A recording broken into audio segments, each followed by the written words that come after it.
Something nobody talks about is what happens when that initial burst of motivation fades. When you're tired, you're feeling isolated, and everything that once fueled you towards what you were trying to accomplish seems so far away. It's almost like you feel like something that seemed so easy at the beginning now feels like it's climbing Mount Everest. And in this week's episode, I want to talk about some of the things that have happened over the past few weeks. Here we are now in week 18. This is your first time logging in. Welcome to Nate's Growth Lab. I am on this epic journey of making my life unrecognizable in the best way possible in 52 weeks. This is week 18 of that journey. And when I initially took on this challenge and this project, it was exciting. It's still very exciting, but it was really exciting. And I had a lot of motivation around, oh, I'll record a video about this and I'll have ideas about content like that. And but what I knew at the end of the day is that there were going to come some tough moments where getting in front of the camera meant talking about the honest truth. And something that I talked about briefly in the week 17 episode is some of the fertility treatments and things that I'm going through at this time. And so over the past 2 weeks, my motivation hasn't quite been there the way I like it to be, not just when it comes to making these videos, but just across multiple areas of my life. And what I sort of came to the conclusion of this week was the importance of having rock solid habits. The things that you do on autopilot that are part of your wellness ecosystem that are non negotiable. So, one of the things that makes this process really challenging is it impacts my motivation, it impacts my mood, and it made me think about the habits. So, what are the habits that we have that can sustain us in challenging times like this? And for me, it required me looking in the mirror and saying, like, what are the good habits and what are the bad habits? What are my signals for the sign for me to know that I'm coping with something versus a habit that is in alignment with who and where I want to be in my life. And so part of what that's looked like this week for me is just being honest about, when I'm mindlessly scrolling on my phone through Instagram videos of horses and cats and chickens. Maybe that's my brain giving my brain a break from thinking about things, but actually maybe it's not. So how can I be more productive with that time? So instead of scrolling for 15 minutes on Instagram, maybe it makes more sense for me to jump my ass on Duolingo and work on my Spanish for 15 minutes. And so I've really spent this past week getting clearer and honest about the habits. So some of the things that we all think about or know to do is, hygiene. You get up in the morning, you take a shower, you brush your teeth, you get changed for the day, you start your day. Well, in our post-COVID world, as somebody that works from home, well, nobody's going to know if I didn't shower till 2 o'clock in the afternoon or 3 o'clock in the afternoon after I finished my workday. But what I'm implementing for myself is like, doesn't matter that I'm not in physical contact with anyone. It's building the habit or going back to a habit or routine of starting my day in a very clear way. Of I get up, I wake up 5:55 every morning unless I wake up before my alarm. So get up with the alarm, get out of bed, make my coffee, take my shower, begin my day.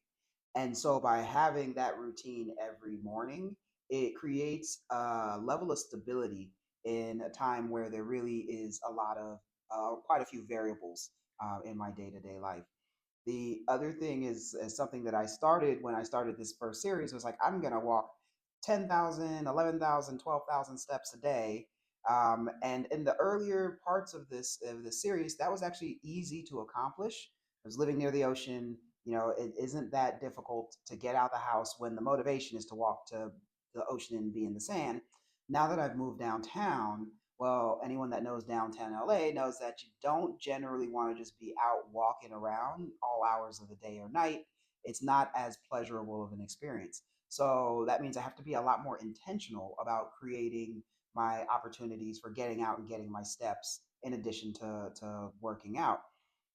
And on top of that, being in this stage that I am with fertility procedures and whatnot, um, I don't always have the energy levels. So part of it is like building that muscle and that habit of saying, I'm just going to set an alarm every day and go down to the gym in my apartment complex and jump on the treadmill and walk for 20 minutes. I can walk for 20 minutes. It's not that big of a lift. It's not like I want to snap my fingers and then get into the gym and have, an Arnold Schwarzenegger workout for 2, 3 hours, or go back to how I was lifting weights when I was in the army. It's not going to happen overnight. My body isn't going to allow it. But instilling that sort of routine, I'm finding is necessary for continuing to move forward the work that I want to do. Layla Hermosi always says, fuck your feelings, follow the plan. And this is that time period of being in this process of changing my life and changing some of the patterns and behaviors that haven't necessarily served me. So that's one piece of it. The other piece that I want to talk about with this week is social networks and who we choose to spend our time with, and how we spend time with the people around us. And this is something that I've been thinking about more and more through this process, because as I evaluate myself and refine things, it makes me look and think about who am I spending the majority of my time with, and how am I spending that time? And who is that, who's on that list of 5 to 10 people that at any point in time I can pick up the phone and say, hey, I need a minute. Or who are the people that at any given time I could say, hey, there's a fantastic DJ that's playing down the street from my house. Let's rally and go out and have a good time. From COVID till now, I sort of have, and with some of the other world events that have occurred, my social network has sort of atrophied.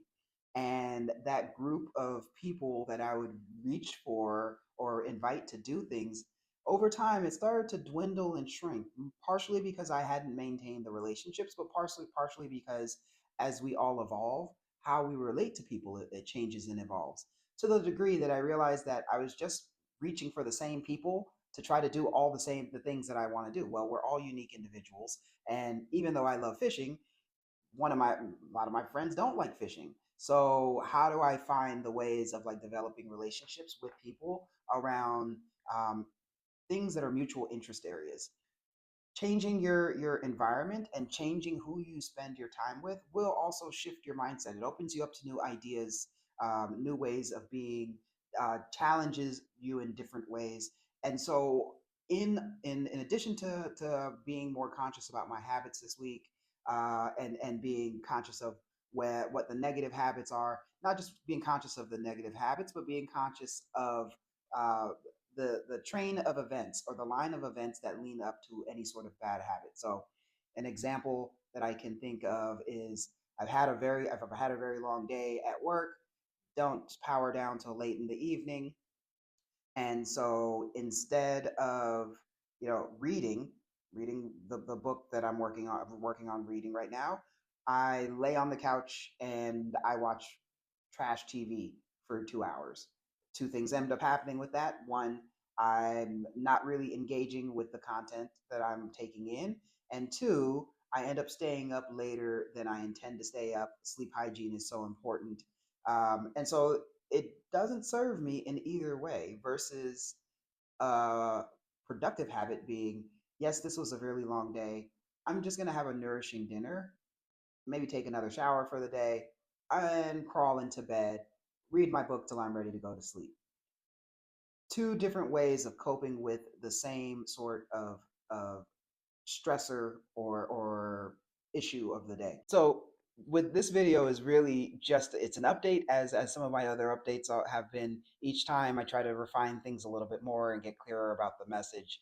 And I think that at week 18, there's a part of me that I'm damn proud that I've continued to do this, because it would have been easy after the third video, after uploading the third video, to be like, nobody's gonna, it would be easy to say after the third video, ain't nobody gonna watch this. Why am I doing this? Nobody's looking. I can just quit.